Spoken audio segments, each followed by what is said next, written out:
my bag now, in my... Hey guys, Serena Great here again with an Air Force related video. Today's video is going to be about tech school. So your first night at tech school, your first morning at tech school, your first day at tech school, what it's going to be like, or what it's going to be like leaving from BMT. So what's going to happen is you're going to wake up really early in the morning on your last day of BMT for you to go to tech school.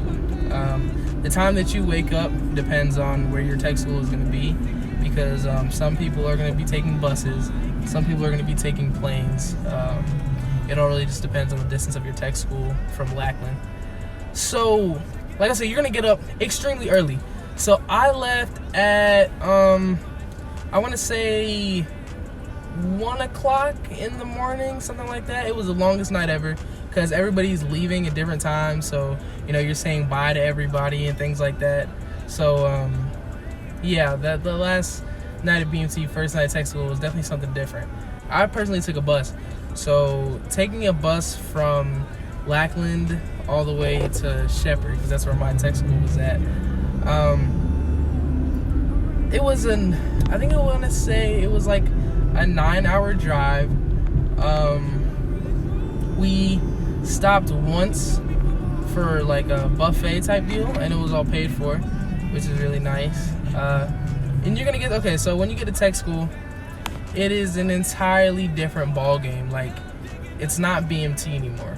You're still in a training environment, so you're still kind of treated as an airman in training, which you are, but at least you're treated like an airman now and not a trainee.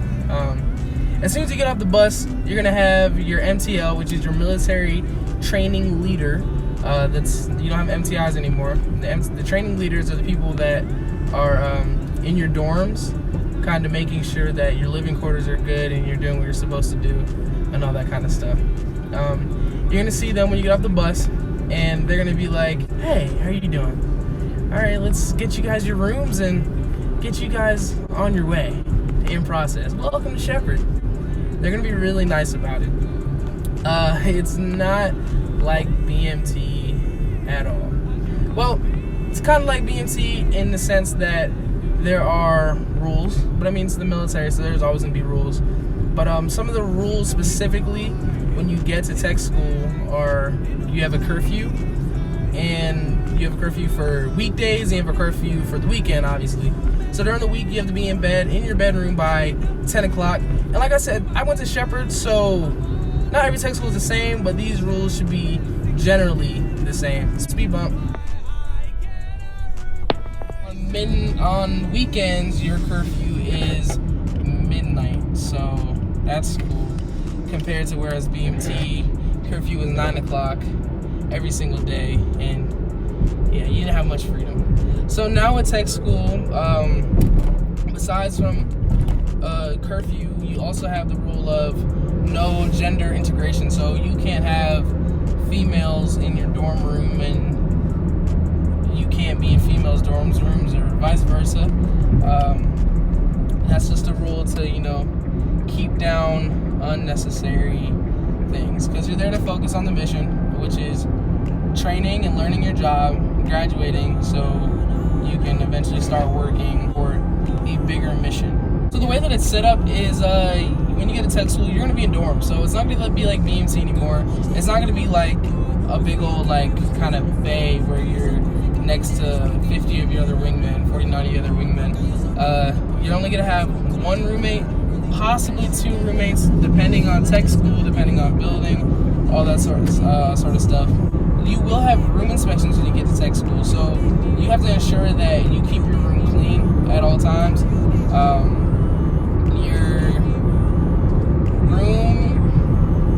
Your room is available to be inspected anytime during the duty day. So from you leave your room in the morning to go to class, so before you get back, your room has to be clean, or else it can be inspected. If you fail a room inspection, you can get in some big trouble. So honestly, just keep your room clean. You do have roommates, so you are responsible. You and your roommate are both responsible for your room. So your roommate has to keep it clean, and so do you. You can't like fail the room inspection and be like, "Oh, it's my roommate's fault." You'll get an equal amount kind of trouble. When you get to tech school, you can have a car, honestly. But my personal opinion is, unless you know where your duty station is going to be, unless your duty station is not too far away, like maybe the next state over, or like a couple states over, I wouldn't recommend buying a car or having your car from home sent to you. Just because you're going to have to put all those miles in your car to drive across the country, you know, to your next duty station. If you can wait, I would, because tech school is only, it's different for everybody. It can be anywhere from 1 month to 6 months. It really depends on what your job is. But by all means, if your duty station is going to be not too far from your tech school, go ahead and you can buy a car. I'm actually going to the car wash right now. At tech school, there is a thing called Superflight. I actually have a clip of Superflight that I'll play for you guys real fast. I played it in the graduation from tech school video, if you guys have already seen that, but if not, here it is for you. So, as soon as you get to tech school, you're going to be wearing ABUs for a while. I know a lot of people have this question. You'll be able to wear civilian clothes, so like, you know, your normal clothes, after you phase up. So yeah, there's a phase up process where you have to take a certain test and you have to do good in your classes and stuff before you're eligible to phase up and be able to wear civilian clothes and go off base. So when you first get to tech school, you're not going to be able to go off base straight away. You're going to be in ABUs and limited to the base. Also, you cannot drive your car if you're phase 1, if you're first phase. So you have to wait until you're phase 2 to drive the car. As far as eating goes at tech school, you can bust down because you can eat almost whenever you want. The DFAC has times that they open and close, but you can eat a lot more freely than you could at BMT. Like, you have more time to choose what you want. And listen, when you go into the line in tech school and the DFAC to go and eat, don't shuffle side to side like you're in BMT. It's not like that anymore. You're an airman now. You know, you can walk. You don't have to be at attention while you're holding your tray, getting your food. You can just get your food like a normal person now. But just like BMT, the food at tech school wasn't too bad. It was pretty much the same stuff. Most DFACs cook the same things. Just, you know, different chefs cook a little better. And in my opinion, my DFAC at Shepherd is pretty good. So if you're going to Shepherd, you have a pretty decent DFAC. And there's about there's 3 DFACs at Shepherd, so you're in luck. When you get to tech school, you're going to have a gym on base, and it is a free membership. There's no kind of sign up or anything like that. You just walk in and you use it. And they're usually pretty nice gyms. Like the 2 bases that I've been to since I've been in the Air Force have had pretty nice gyms. So definitely utilize the gym, you know, because, you know, if you're joining the Air Force, fitness should be for you. You got to stay in shape to pass your PT test and just stay overall healthy. So definitely utilize the gyms. As far as decorating your room goes at tech school, I think that really depends per tech school. Like at my tech school, there wasn't really much decoration that we could do because we couldn't put anything on our walls. So we really couldn't decorate it. Had like a little bulletin board, you could put pictures on it. I think that's usually the case for most tech schools. One of the hugest differences between BMT and tech school is at tech school you're going to have a lot more free time. So utilize your free time wisely. Like I said, you can go to the gym. Even more importantly, try your best to study. At Shepherd, we were required to study at least 2 hours a night because what you're doing while you're at tech school is training. It's like you're going to school and you're learning your job, you know. And you have like block tests that you take every week or every other week. It just depends on your job, depends on the tech school. So just make sure you're utilizing your time wisely and, you know, studying and just bettering yourself overall. Like me, I kind of started my YouTube channel, you know, in tech school. Do something positive with your time. Most bases have sports teams. Like at my base, we had a soccer team, and I was on the base soccer team. So there's a lot of, and there was also a volleyball team, basketball team, there's a whole lot of extracurricular things that you can do on base, so definitely also utilize that.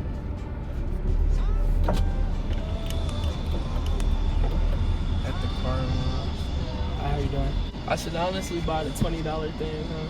The $20, it would be for your wash and go, which is $19.95.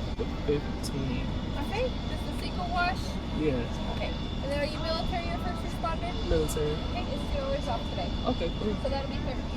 Thank you.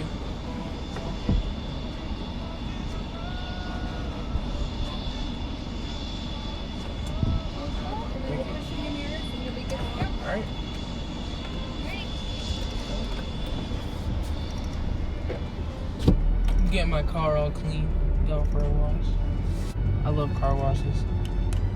They're so relaxing. So, yeah, guys, just a summary. Tech school is just more laid back DMT. They still have a schedule that you have to stick to, you know, going to class, but it's not as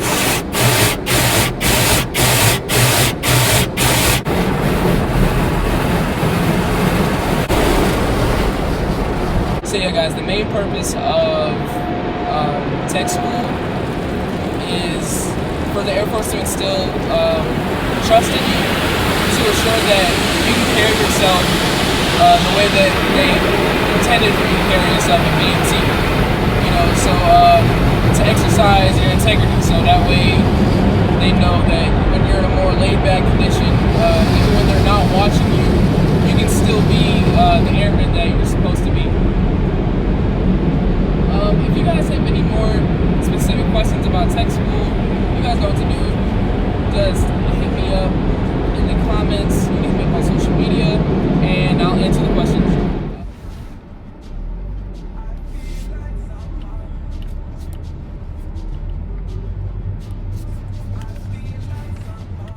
So guys, I actually had my friend just graduate from Navy boot camp, and he's gonna come and visit me pretty soon. So we're gonna make some videos explaining the difference between Navy boot camp and Air Force boot camp, and just answering a lot of questions for my viewers that are planning on joining the Navy. So if you guys want that, I'm gonna need you guys to help me out with something though.